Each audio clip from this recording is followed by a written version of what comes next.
Hey all, hope all is well. It's another video in the Road to Grandmaster series, and this one I'm going over my round 2 game from the St. Louis Norm Invitational. Now, if you followed the round 1 video, you know that I had a tough loss against Grandmaster Cemalcan Ali Marandi from Turkey, and in this one, in round 2, I was hoping to recover. Now, my opponent in this one was none other than Tatev Abrahamyan, and she's actually quite a well-known chess player in the at least in the American chess community. One of the best woman players we have, and very, very talented. I believe she's a woman grandmaster, but is actually quite close to 2400 FIDE now. So I would be surprised if she didn't get the IM title relatively soon if she seeks it. I'd seen her around many tournaments over the years. She's also kind of close to me in age. She's, I think, in her early 30s, but hey, I'm 26 now, so we're not too far apart. And I knew she has a very uncompromising style, a lot of French defenses. I know she's kind of married to that opening, and I didn't really want to test her on that particular ground, but I figured we were going to get something fairly dynamic. So my objective was to kind of tame it down a little bit and get into my positional grind type of mode and make something happen there. So without further ado, let me get right into it. So I'm with d4. Tatev played knight f6. I actually half expected her to play e6 and kind of say, like, play the French, I dare you, I dare you. But I probably wouldn't have obliged. Anyways, after knight f6, I went c4 and then e6. And then I went knight f3. I wasn't too sure what type of line she was going in for. I didn't know whether she was a Nimzo player or a Bogo player, a Queen's Gambit decline. So I thought knight f3 was the safest bet. After knight f3, b6 was played, g3, and now we kind of have what's known as the Queen's Indian defense. The idea is that this bishop comes to b7 and influences the e4 square that way. And black tends to try and occupy that square with the pieces, and then at some point play for a timely break with c5 or d5, typically c5. So anyways, black continued developing, bishop b7, bishop g2, bishop e7, castles, and knight c3. And this position is fairly standard. This has been played, I would reckon, at least like 1,500 times.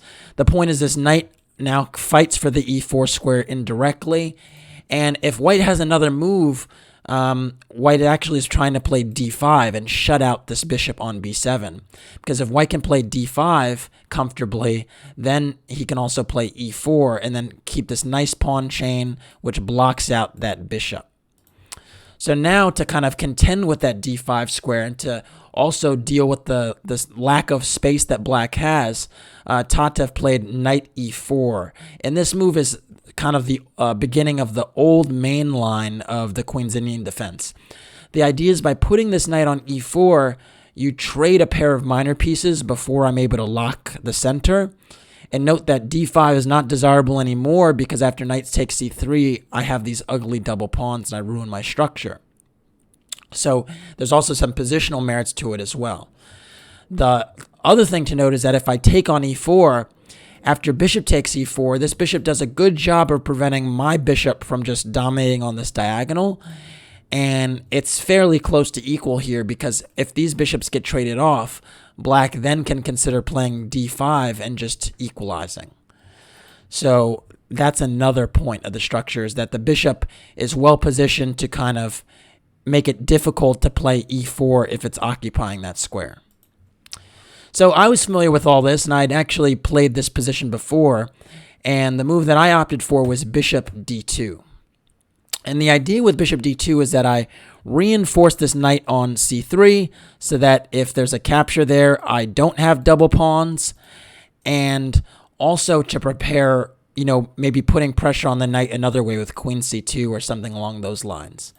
The point is that the other point is that if knight takes d2 is played, I do give up the bishop pair, but after queen takes d2, black has relinquished control over e4, just having one piece guarding that square. And now I can actually go e4 in one go. And this is actually a line. There's a line that goes d6, e4, and black has the two bishops, but white has the space in the center. And in many lines, white may consider playing d5 and shutting out this bishop if black goes for e5. And then the bishop pair is not as significant a factor because there isn't a massive diagonal for it to be played on. But all in all, these positions are actually quite solid for black, and there's no major problems here. Many lines, this knight will come to d7, this rook will come to e8, and this bishop a lot of times winds up on g7 because it goes like rook f8, bishop f8, bishop g7, g6, and then influences the center from that diagonal. So very, very interesting position. A lot of different plans for both sides, but just a normal position. Instead, Tatev, I think in her trademark style, decided to spice things up a bit and opted for the move f5. And f5 is a move that's extremely dynamic because it's basically saying I'm going to be very, very persistent about maintaining control of the e4 square, and I don't mind if the position gets sharp in order to do so. Now, I knew that f5 was a little bit weakening of the king, and in particular, pushing the f-pawn in general usually weakens this diagonal, and sometimes there's some exposure there. It also weakens the 7th rank for later in the endgame. If you think like a rook ever gets to the 7th rank, the king can't really hide anymore on g7 because the 7th rank would be open. So f5 has really kind of long-term issues, but in the short term, it's actually quite an active and challenging move. And I knew that d5 was an option here because I knew that now that f5 had weakened the e6 square, I thought d5 would be an option. But quite frankly, I hadn't worked out these details at home, and Tatev very well might have. And so it just seemed like a bad idea to like go into a line that gets really sharp really quickly and not really know the consequences of it. When I do play d5, I take a lot of space in the center. In some lines, I threaten knight takes e4. But then this knight on b8 now has this c5 square to operate with. So sometimes you see something like a5, and then a knight very quickly getting into c5. And although black has these kind of long-term weaknesses on the queen side, in the king side, in the short term, black is very active in the center with her pieces and stuff. So because of that, I just thought, you know what, I shouldn't go for this sort of sharp approach. So when I got to this position, I was like, what are the kind of positional, slow jam type of approaches, if you will, to kind of get the play going? And I was thinking, well, I can keep the tension with queen c2 or rook c1, or I can exchange on e4. And that's what I landed on. I actually landed on knight takes e4. And my thought process was, well, if f takes e4 is played, I can pop my knight into e5. And I thought my knight is relatively secure on e5, and this e4 pawn might be a target. One thing that I actually noticed and had in mind is that if d6 challenges my knight, I have this really nifty move, knight d3, which takes advantage of the bishop being unprotected on this diagonal and this pin. And then my knight on d3 is secure for the time being. It might actually pop out to f4 and target e6. So I thought, okay, knight takes e4, f takes e4 looks kind of suspicious because I can pop into e5. And then after bishop takes e4, which Tatev played, she still has control of the e4 square for now, but maybe there's some long-term consequences to having played f5. So I thought, okay, like this position probably isn't much, but, I thought I definitely wouldn't be worse. And if worst case scenario, I can always just play like knight e1 and get rid of these bishops and play like a close to equal position with her having played f5. So in general, my thought process was she might regret this move later in the game. So anyways, after bishop takes e4, I went bishop c3. It seems a little bit weird to put this bishop on a diagonal where it's just blocked by the d-pawn. But my idea was now d5 is a threat, kind of opening up on that line. So if allowed, I was actually going to play d5, open up my bishop on this diagonal, and get things going on the d-file. So here, Tatev actually played bishop f6 to kind of deal with that d5 idea. Now d5 isn't as attractive because I double my pawns with bishop takes c3, b takes c3. So I decided to not do that, and I shifted gears and thought maybe I can play on the queen side, try to connect my rooks, and went for the move rook c1. The point is that I was thinking maybe I might move my queen out later, but I can reinforce the idea of playing d5 because now the bishop is well protected by the rook on c1. And again, I didn't want to allow double pawns to, in my position. I didn't want black to have any sort of positional advantages that would make up for this F move, this F5 move. So after rook c1, Tatev went d5, and I think this is actually fairly logical because you couldn't really stop d5 any longer, so it's like, why don't I occupy this square? And it makes reasonable sense, given that my bishop on c3 is in a fairly awkward spot, so it's not like I'm in an amazing position to take advantage of the c-file potentially opening up. For instance, if I played c takes d5, black could play e takes d5, but I even think queen takes d5 would be a little bit better. And I think this activity on the light squares here is actually, totally compensates black here. And the c7 pawn is not so easy to get at. I mean, note like a move like bishop b4 can be well met by rook c8. And as soon as black plays knight d7, then c5 is in the cards as well. And I actually think black would kind of be for choice there, having really good light square control and reasonable piece play. So instead of taking on d5 and helping the queen get to that active square, I decided to play queen a4, which is actually kind of typical move in a lot of Queen's Indian / Catalan type of positions where white fianchettos this bishop. The idea is to keep the tension on c4, not rush to take, because maybe this bishop will have influence on the diagonal later. And in some lines, you might even consider rook d1 and knight e5 and knight c6, putting more pressure on the center. So just keeping the tension is a general theme. Black now went for queen d7. I think that's a good move, challenging this queen on a4 that was actually quite active. Another thing to note is that, with this queen on a4, the knight really doesn't have these squares to go to. Not that it necessarily was trying to go to a6 or c6, but my queen is eyeing those squares, and they are sensitive light squares now that the bishop is kind of removed from where it normally is back on b7.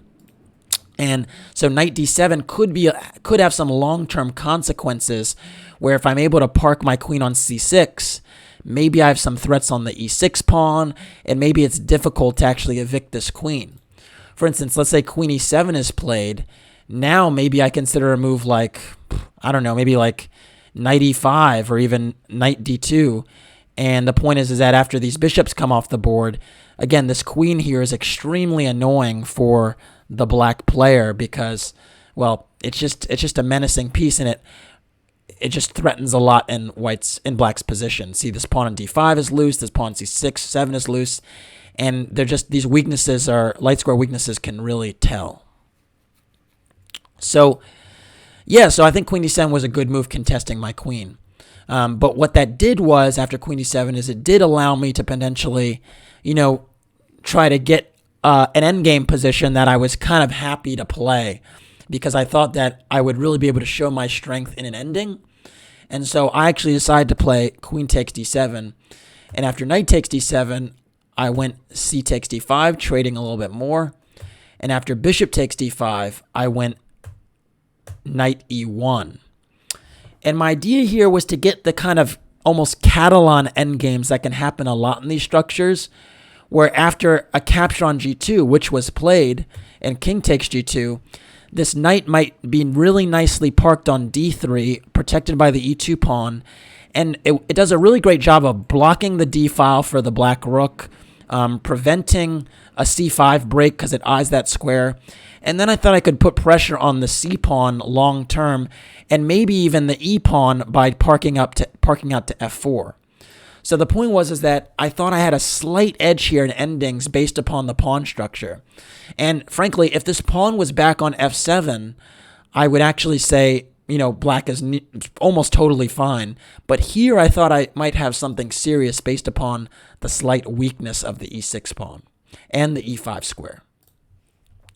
So after knight takes e1, Black went for c5, and I think this makes a lot of sense. Getting rid of the c-pawn that was a potential target, limiting your targets is kind of important in endgames, especially if you're probably going to be a little bit worse because it just means there's less things to take advantage of. And the nice thing about c5 here is it actually stops me from going knight d3 as I wanted to, because now this pawn on d4 is actually attacked. So I kind of had to change up a little bit. And instead of going to d3, I decided to go to f3. And the idea was now in f3, I'm reinforcing the d4 pawn, and maybe I can get at the e6 pawn via d4. So like that, like f3 d4. So I thought even here I had a slight advantage. Note my rook is already on the c file. This other f rook can get to d1. And I thought, this is actually kind of a nice, minuscule, but I've dealt with worse. I've won with less. So I thought, this is the type of position I'm kind of cool with. Black now needed to be very, very active and precise to kind of neutralize my initiative here. And there's one move that is clearly better than the rest. And why don't you pause the video and try to think about how to play here with Black to try to equalize the game.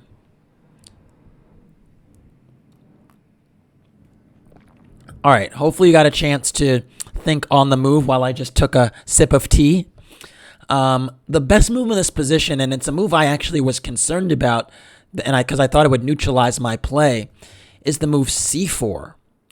And this was not played by Tatev, but I think it was a very, very important resource. And the point is that by playing c4, you kind of shut down the c file, which was going to be open for counterplay. But you also shut down this diagonal that my dark square bishop wanted to play on. And so it's actually kind of stuck behind the d-pawn for now. And in the interim, Black can actually kind of play on the light squares, very much in the fashion of a French defense, actually, and play b5 and potentially a6 or a5, and just kind of get something going on the queen side with her queenside pawn majority.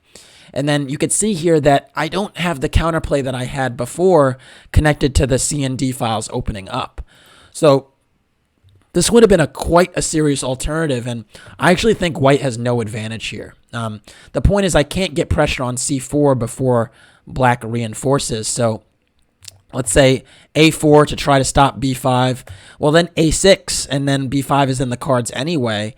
And I pretty much can't stop b5, and Black winds up just being relatively active. And White has to actually be careful not to be worse, because let's say I make a few lazy moves, like let's say I just shuffle king g1 back and forth a few times.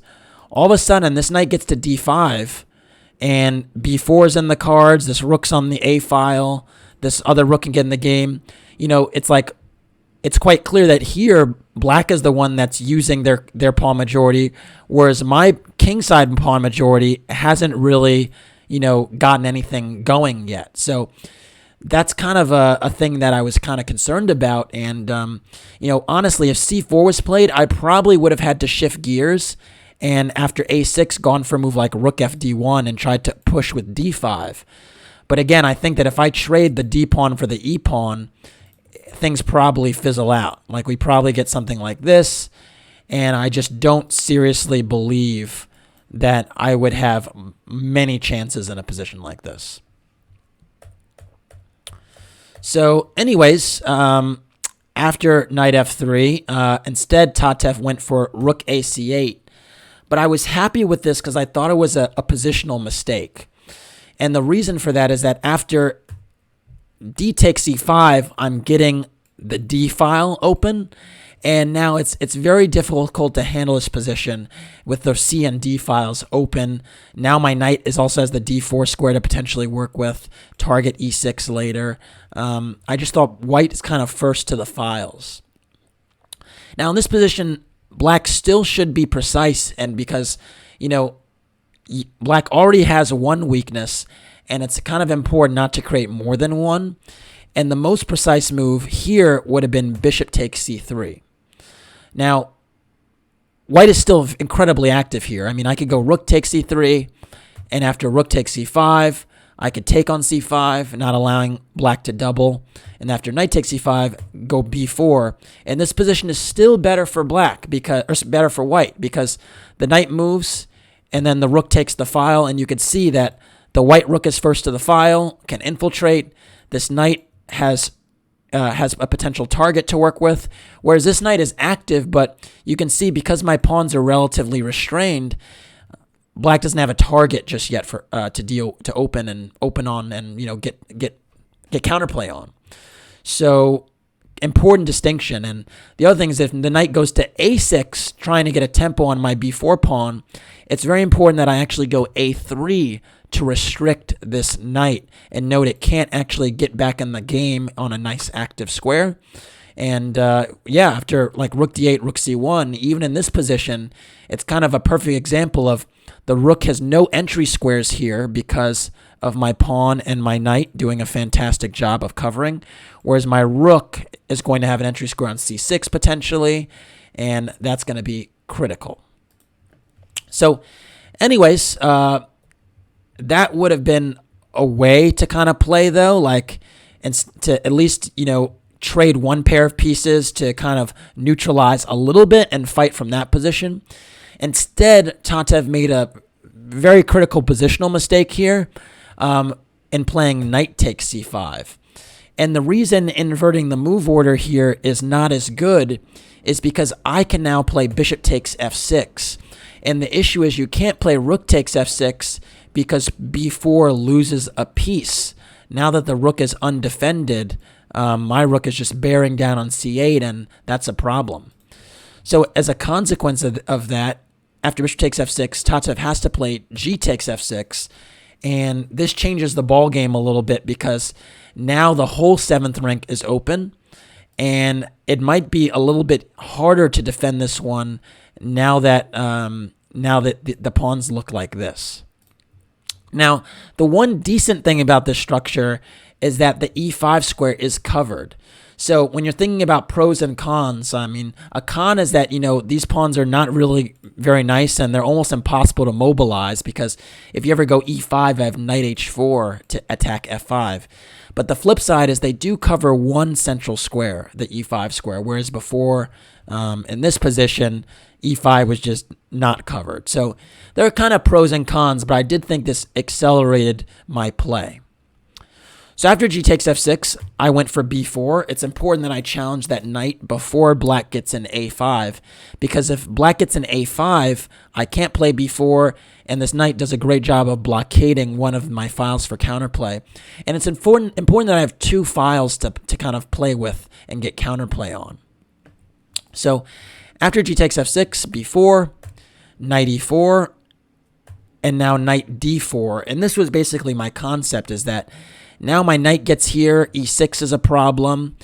Black really wants to, stare down the rook on c1 and not give up the file, because if you take here, you allow me to infiltrate, which is not a good idea.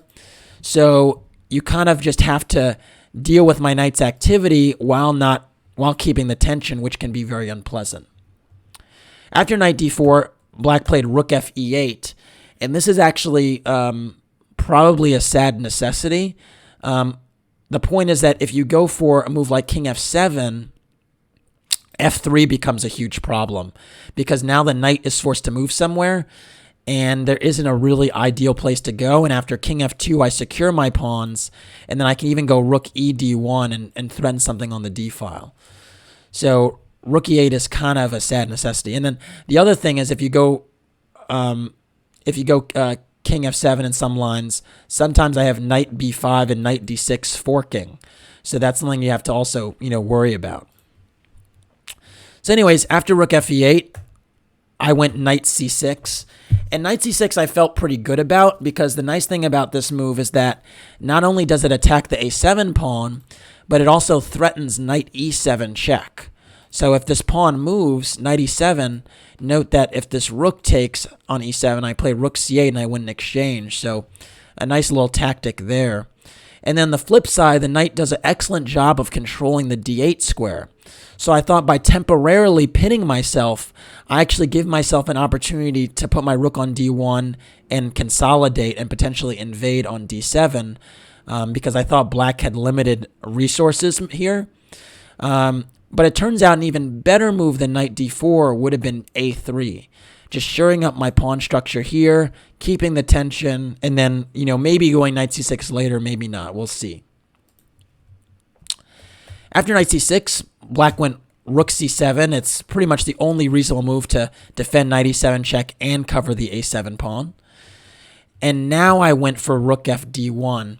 And the point here is that even in this position, rook c8 isn't possible, because if you go rook e8 trying to double, again, knight e7 tactically is a problem, because after rook takes e7, there's rook takes c8. So I thought that was the cool thing here, is that with this king on f7, it's still tactically impossible. And now I got my rooks on these open files, and I thought I'm in great shape. Black now played knight g5, which I thought was a little bit unusual, bringing the knight to the square. I mean, I recognized to protect the e-pawn, but I thought it was just such a weird square to go to, decentralizing her own piece. But it made some sense, because I was planning on going f3 and hitting it. And I think the other idea was, Tatev was thinking, now this knight maybe just needs to be deployed to square where it can challenge the white knight. And from e4, that was never going to happen. As you might have heard me say on this channel before, if a knight is 2 diagonals away from another square, it takes at least 3 moves just to become in contact with it. So now she kind of begins that process, I suppose. After knight g5, I went for knight d4 back. I think part of the reason for that was that I wanted to kind of infiltrate on one of these files, and in this position after rook d1, I can't get to d7. d6 didn't look super hot. I wanted to get to the 7th rank. So I thought by playing knight d4, I'm giving myself that opportunity. Note that if rook takes c1, I'm definitely going to get into c7.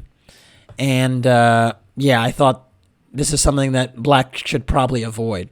So Tatev actually played rook d7, trying to, again, keep the control of the 7th rank and not allow my infiltration. And now I went for the move knight c6 back, trying to see what she would do, because I thought, even in this position, if she took on d1, again, I could come to d7 and I'm very happy. And in this version, Tatev wouldn't even be able to contest, because e7 hangs the rook, and c8 also hangs the rook. So I thought, okay, let's see what she does. Instead of playing knight c6, a better move would have been knight b5, and that actually would have forced the infiltration that I actually wanted. The point is that now the rook can't go back to c7 because, things are being attacked. Can't go to b7 because knight d6 fork. And if you go to a move like f7, now I dominate the C and D files forever. And, what do you know? There's another fork on D6. So very, very bad move to do anything else but keep the tension on the 7th rank. But now I could take on D7 and actually just go H4. And it turns out in this position that white is actually significantly better, because the knight really lacks squares and these queenside pawns are very sensitive. A line could continue knight e4, f3, and believe it or not, this position is actually completely winning. After knight d2 and king f2, the knight is actually totally trapped, and there's no good way to save it. I'm actually threatening king e1 and rook d1, just picking up the knight. And there's a long computer line. I'm not gonna have time to explain, but I'll show you. e5, trying to support this knight somehow. Rook c6, king f7, knight d6, king g6, b5, locking up these pawns. Note, again, this knight is still kind of trapped and restricted. Knight b1, trying to get a square. Knight e8, hitting f6, rook f7, e4 now, nice move. G takes, and then h5, incredible move. And after king takes h5, knight takes f6 now, king g6, knight e4, check, king g7, a4, and again, the knight is locked out. Can't get anywhere, really. Can't get to safety. And then after rook d7, king e2, rook d5, rook c1, knight a3, rook c3, knight b1, rook b3. The knight is finally secured. So this knight could be trapped. Basically, you just see the activity and the space advantage really does make a little bit of a difference. So turns out that line would have been quite challenging for black to deal with. So yeah, so knight b5 was a real opportunity that I missed. Instead, I went back knight c6, and then Tatev went rook c7, and I mean, she was very happy to have a draw here being worse, so it's kind of an implicit draw for the repetition, that is. So now I had to kind of change course, and I decided to play h4, which I thought was a good move, challenging this knight, asking it where it's going to go, taking some more space. But now after knight f7, this knight kind of regroups to get back into the game and potentially challenge my knight. So not the best sequence for me. I went knight d4, rook d7 back. We've done this dance already a few times. Knight c6, rook c7, and now I went e3. And again, I was hell-bent on not drawing the game, so I was kind of trying to find new ways to get into the position. But I think I've also demonstrated here that I don't have like a clear winning plan. And I think I'm kind of implicitly saying I need a few mistakes from you to actually carry out a winning plan. Instead of e3, in this position, a better move would have been b5. And the reason for that is actually I'd secure this knight on c6. I prevent this a pawn from moving because of en passant, so I'd fix the a7 pawn as a weakness. And this knight on c6 would restrict black from contesting on the d file. So this would have actually been a huge, huge opportunity for me, and I could have probably gone for this. The other issue is that if you actually play knight e5 now to try and trade the knights, I'm actually happy for these exchanges because my rook now gets to the 7th rank, and it's just decisive. Position is just too passive for black to try and hold. Note that after rook a7, I can actually just go a4, and if she tries to break through with a6, I have rook b7, and this type of position is just lost after I pick up the b pawn, and the king is so passive. It's hard to imagine black can hold this one. So playing b5 and actually cementing my knight there was actually a good thing. Now, the thing is, I was actually reluctant to do that earlier because when the knight was on e4, whenever b5 came, there was knight c5, which would, be a good square for the knight where it could be unassailable, and then my rook couldn't challenge on the c file anymore. But now that this knight was so far from the e4 square, I didn't have to worry about this, and that's why b5 was a serious move. After, again, I played e3 instead, and now black went a6, trying to stop b5. And here I recognize that, b5 was actually kind of important, so I went for the plan. But it's just a move too late, and I think this happened in a few different instances in this game. After a4, e5 was played now, I think trying to take a little bit more space. I went b5. We takes, and this knight is firmly cemented on c6. And even though the material is still is equal, and it seems like the queenside pawns are almost gone, I'm still have quite a bit of an advantage because this b pawn is a bit weaker and more of a target than my b pawn is. And my activity on the c and d files should provide ample distraction for black. So Tatev tried to get some counterplay here and opted for the move rook a8. It makes some sense, trying to get activity on the a file, maybe challenge this b pawn. And I opted for rook c4. My idea with rook c4 was to indirectly attack e5, because now that my rook is protected, knight takes e5 is actually a threat because I hit c7 and my knight protects the c4 rook. Instead of rook c4, a much stronger move would have been knight b4. And the point is that after an exchange on c1, this knight is actually coming to d5 with decisive effect. And knight to d5 and rook c6 are both serious threats. Now, black could try to get after the b-pawn, but the point is that the activity of the rook and knight will be too much for just the knight and the king to handle. And after rook a5, knight d5, rook takes b5, rook c8 check. Very key move, rook c8 check, not taking the f6 pawn. King g7, and then knight c7, the position is actually winning. The issue is that rook c5 is impossible pinning because knight e6 check. And so rook a5 is the only reasonable move. But now knight e8 check wins on the spot.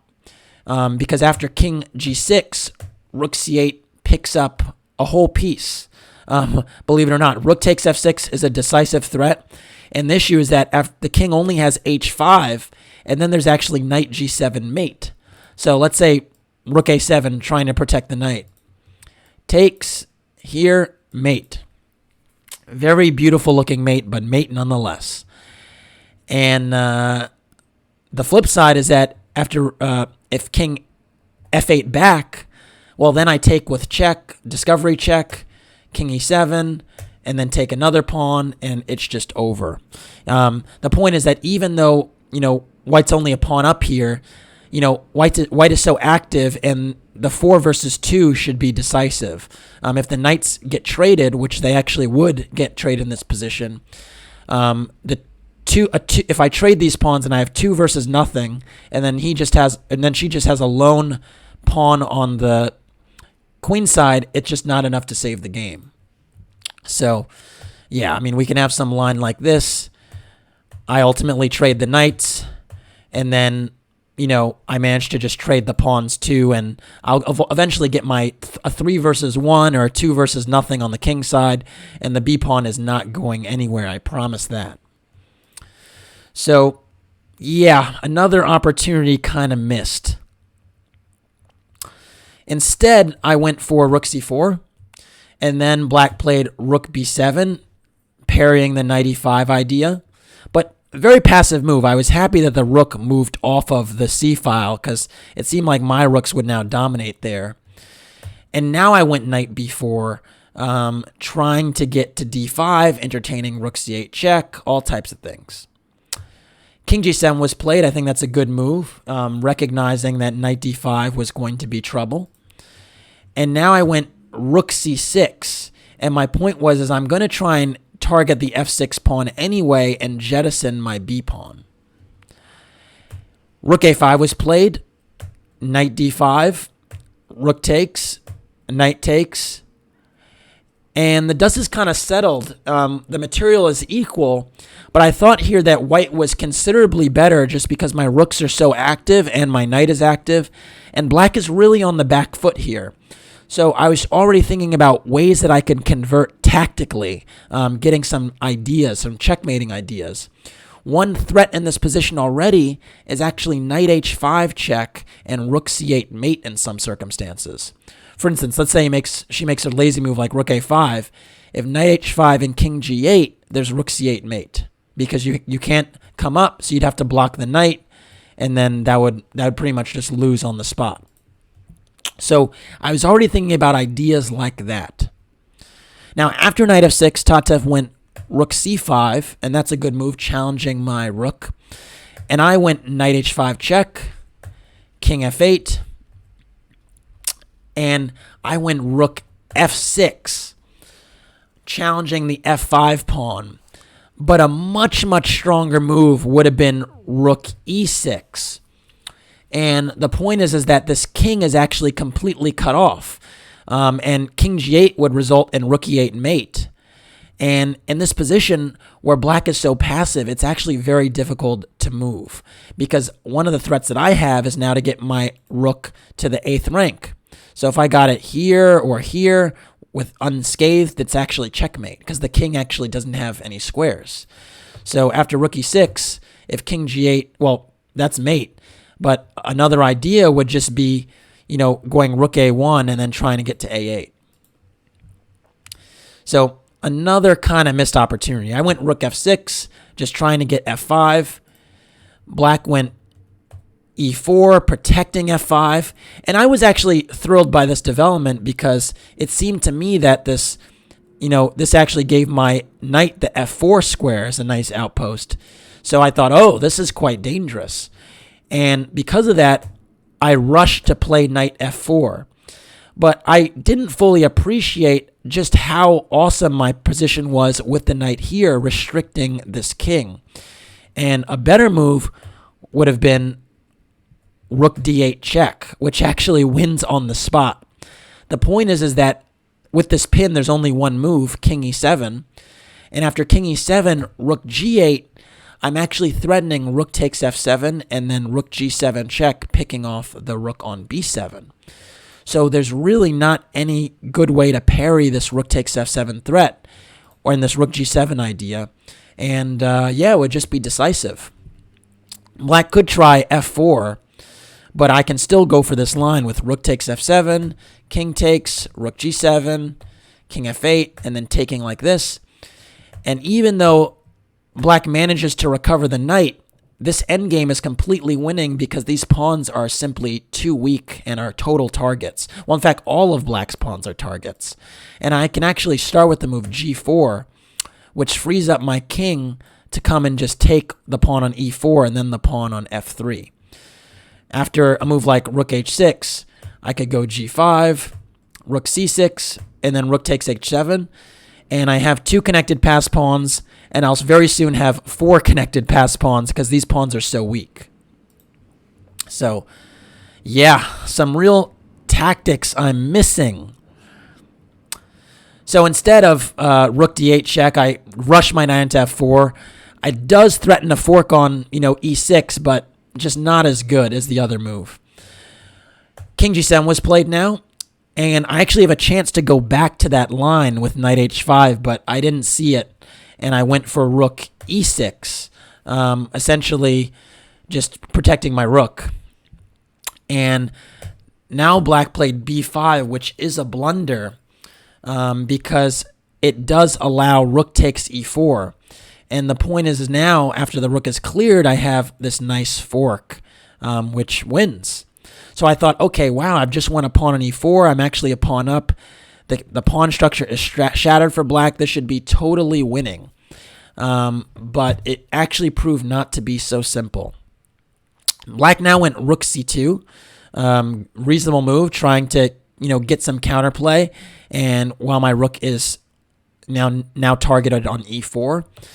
And I went for the move rook b4, trying to hold up the b pawn because I thought now I have a 4 versus 2 on the king side, a beautifully placed knight, and all of Black's pawns are sitting target. So I thought if I control this one, I'm in great shape.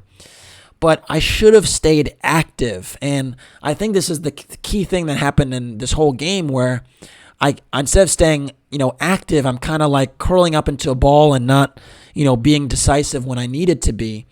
And a much better move would have been rook e8.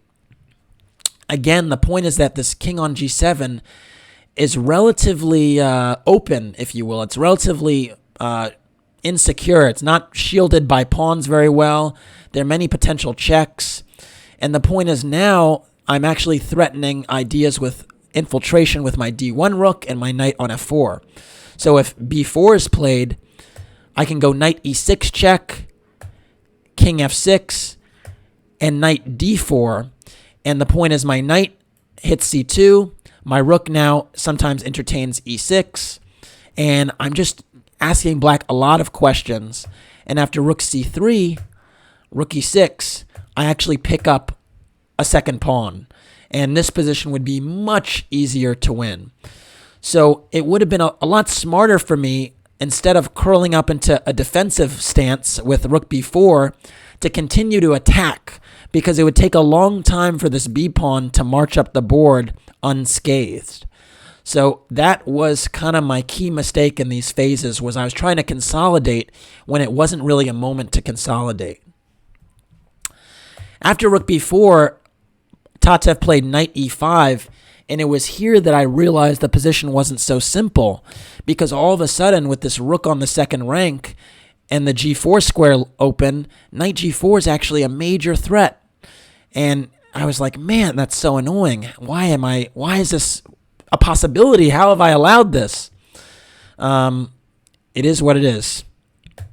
I played knight e6 check, trying to challenge the king now, but again, one move too late. One move too late. That's the common theme here.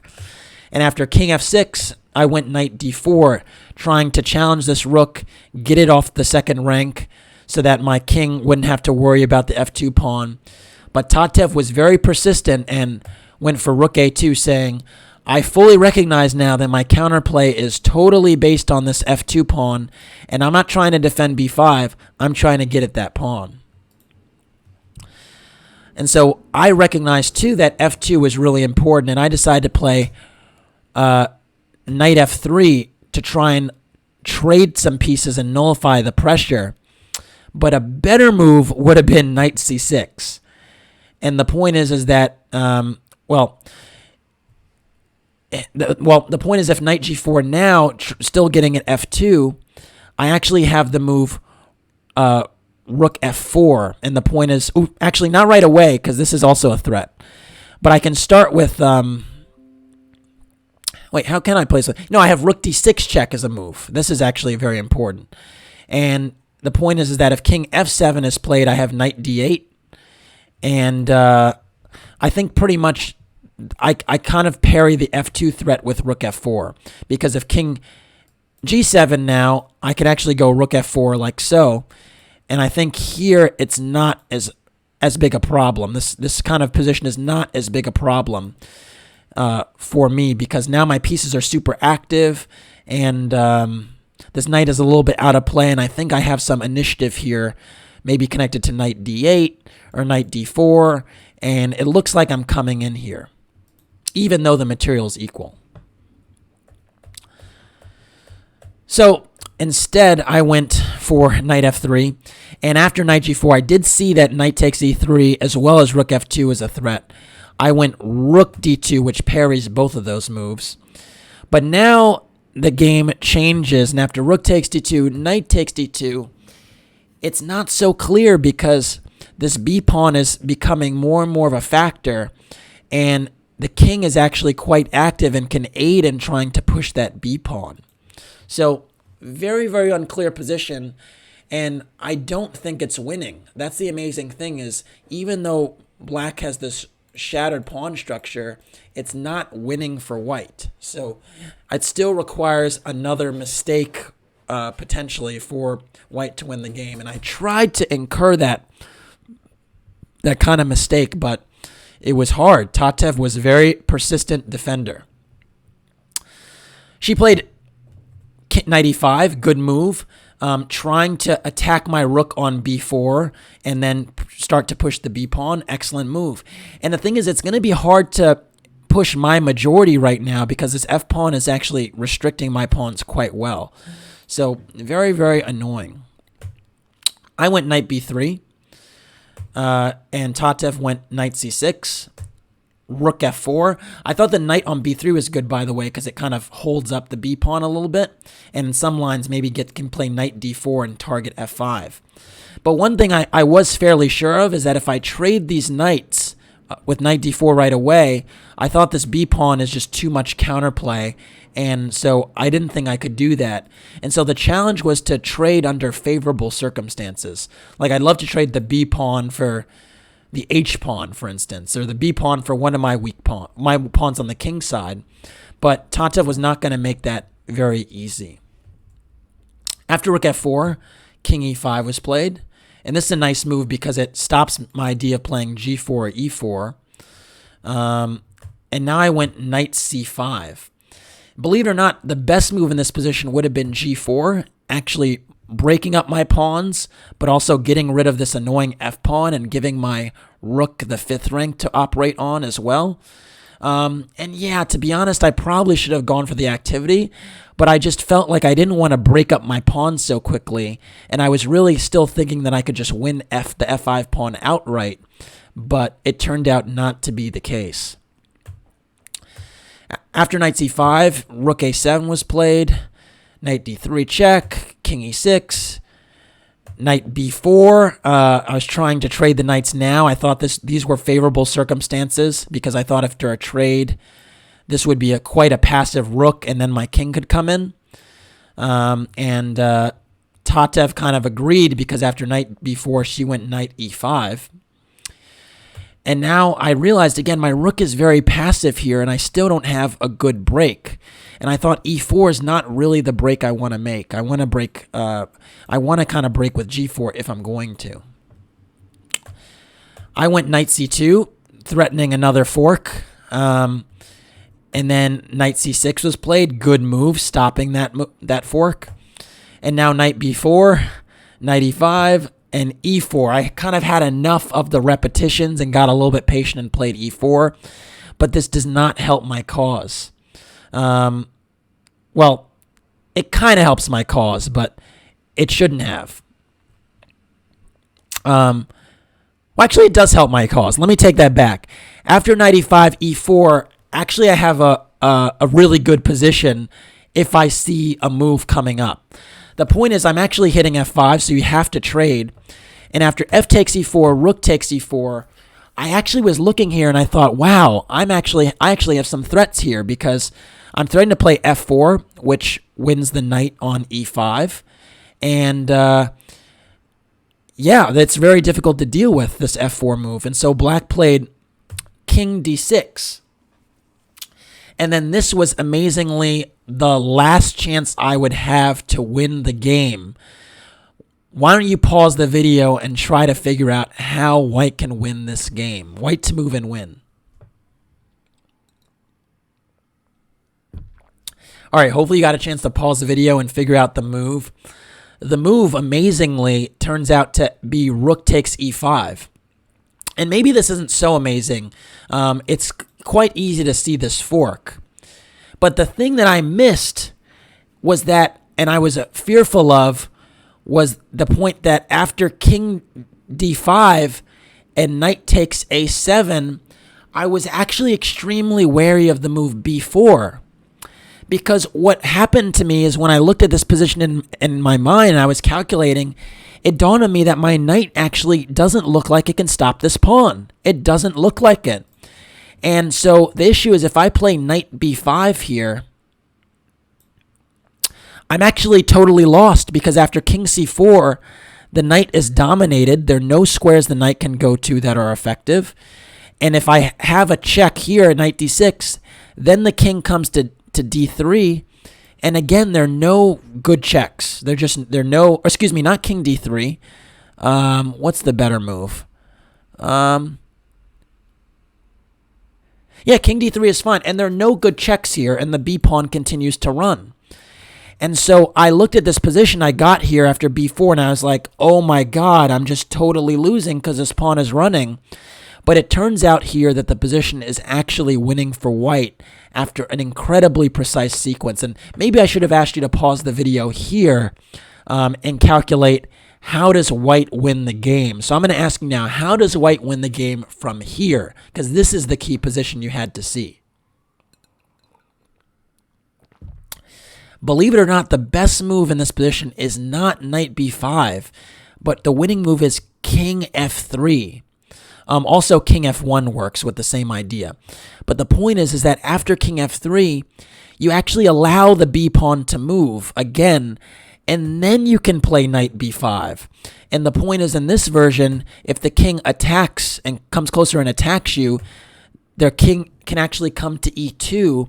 And the point is that if king takes b5, I can actually run my king over to b1 just in time and stop this pawn from queening. And then with 3 pawns versus 1 on the king side, I'm winning. And then the flip side is that if black continues to try to push the pawn with b2, well, I can just go knight a3, or not knight a3, I can go king d2.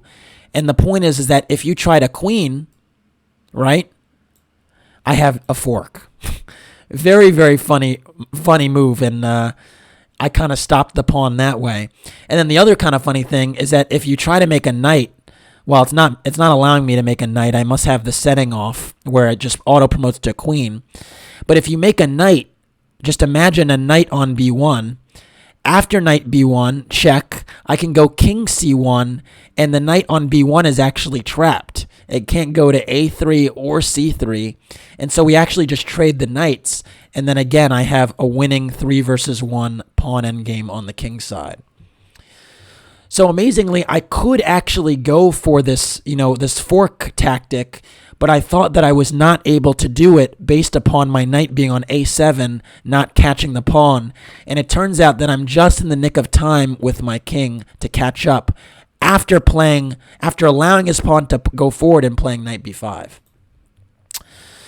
So I thought about this for a few minutes, but I couldn't see it, and because I didn't see it, I then wound up playing f4. And this is, just turns the game completely because I'm not at all winning. And yeah, it's not even close. And so now black played knight c4, and there's all types of counterplay now that I've also opened the second rank to my king. So this rook is going to try to invade on the second rank eventually. After knight c4, I went king h3, trying to just deal prophylactically with potential checks, but king h3 is not the right square for my king and kind of passive over there.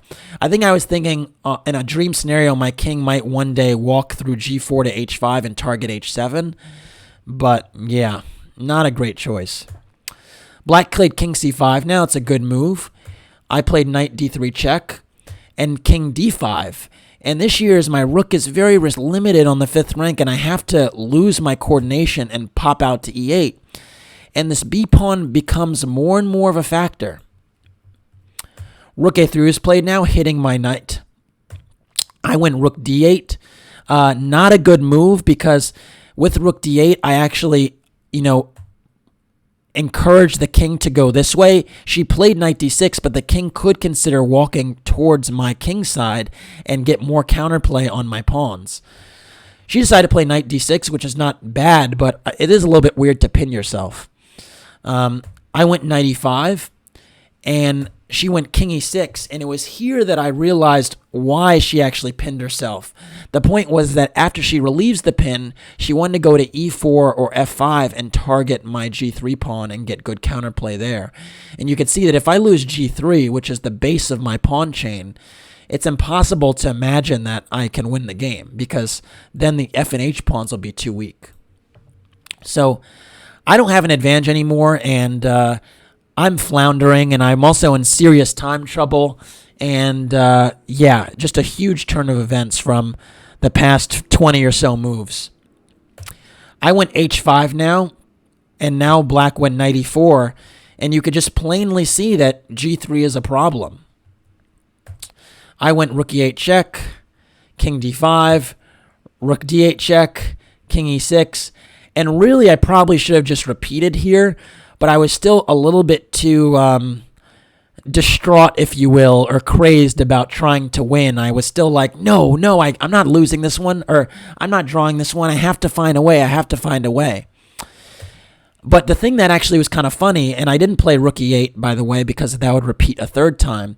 But the other thing was kind of funny is I can't even block with rook d3, because after rook d3, there's knight f2 check. So even here, there's forks I have to be wary of as well, which really was not helpful. Note that if knight d3, I'd have the same problem with rook takes. So, tough spot. So I went rook g8, which is super, super passive, and and I can't even push my f pawn because my knight's hanging. My g pawn can't be pushed. It's just a bad choice to even try to go for this because now black just plays rook c3, and is going to consider pushing the b pawn. I went king h4 now, trying to get out of this pin. But now black just went b4, and the pawn is moving up the yellow brick road. g3 is still a problem, and just a huge problem for me. I went rook e8 check, king d5, rook d8, king e6, and I had another opportunity to repeat, but for some reason, I just wasn't having it, and I went after rook e8, king d5, when knight g4, kind of stubbornly trying to keep the game going.